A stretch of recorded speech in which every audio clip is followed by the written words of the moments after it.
14 वर्ष का चिंतन कहता है क्या कारण है। सब चाहते हैं नर्मदा का संरक्षण हो, सब चाहते हैं नर्मदा का संवर्धन हो, सब चाहते हैं नर्मदा के जल में कोई किसी भी प्रकार का मलमूत्र या विषैला रसायन, वो किसान भी चाहता है लेकिन किसान को पता नहीं।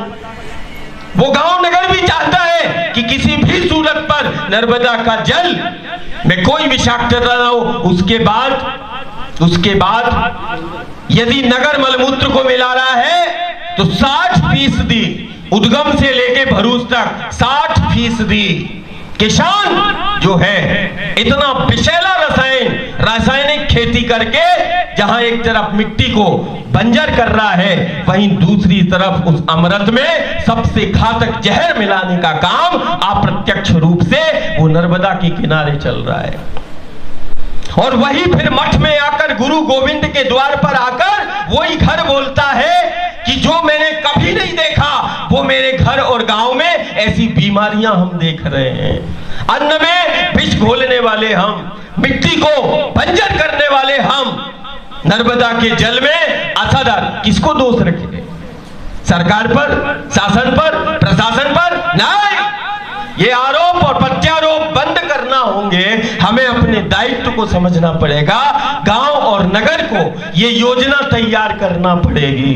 गांव यदि, परिवार यदि अपने जीवन को सुरक्षित चाहता है, सरकारें मदद कर सकती हैं, शासन मदद कर सकता है, शासन लेकिन जीवन को पूर्ण सुरक्षित नहीं कर सकता। जीवन हमारा तभी सुरक्षित होगा जब वो गांव नगर खड़ा हो जाएगा, तो वो योजनाएं फलीभूत होंगी।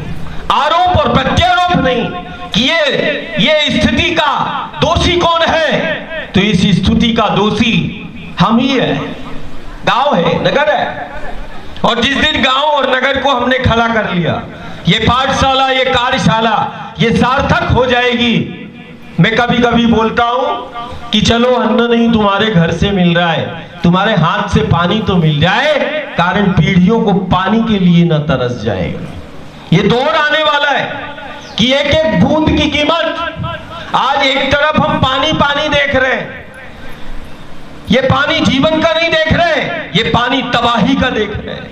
अभी 6 महीने के बाद अपने जिले और प्रांतों में देखना, एक एक बूंद के लिए गांव तरस जाएगा। अभी भूले इतना पानी है, तो ये पानी सुख और समृद्धि लाया? नहीं, ये पानी जो है किसी न किसी गांव में भय लाया। अब बताओ, जल से भय, जल तो निर्भय करता है, तो फिर ये जल जो हम देख रहे हैं, इस जल को धारण करने की व्यवस्था हम खत्म कर चुके हैं। उन जंगलों को हम खत्म करते जा रहे हैं। सबसे बड़ा कारण है कि नर्मदा की जीवंतता उन पेड़ और पहाड़ों से, जंगलों से है। यदि नर्मदा के तटवर्ती वो पेड़ और पहाड़ यदि धीरे धीरे खत्म होते गए, जो इस जल शक्ति को धारण करते हैं वो पेड़ हैं, पहाड़ है। मिट्टी को बचाना है तो हमें ये पेड़ों को भी लगाना पड़ेगा। एक गांव नगर में मैं गया तो वहां अमावस्या का दिन था, देखना बहुत सारे नारियल और उसके वो पड़े हुए थे ट्रकों से। मैंने कहा अरे तो पहाड़ जैसा बना दिया, किस चीज का है? बोले आज वो अमावस्या थी, सुख शांति समृद्धि और संकटों के निवारण के लिए नर्मदा जी को नारियल भेंट किया। मैंने कहा एक अमावस्या पूर्णिमा में कितने नारियल चढ़ा देते हैं? हमारी परंपरा है, हम मां को भेंट करते हैं, सत्य है, खाली हाथ नहीं जाते गुरु गोविंद के द्वार पर, सत्य है। संकटों के निवारण के लिए, सुख शांति के लिए हम भेंट करते हैं। मैंने कहा अमावस्या पूर्णिमा कितने नारियल भेंट हो जाते हैं? बोले हजारों। मैंने कहा फिर भी कितना? बोले 1 लाख भी हो सकता है, 2 लाख भी हो सकता है। मैंने कहा साल में कितना होता? अरे लाखों, 10-20 लाख एक नगर कर लेता है, 10-20 लाख नारियल भेंट कर देता है। सरकार की योजना थी क्या?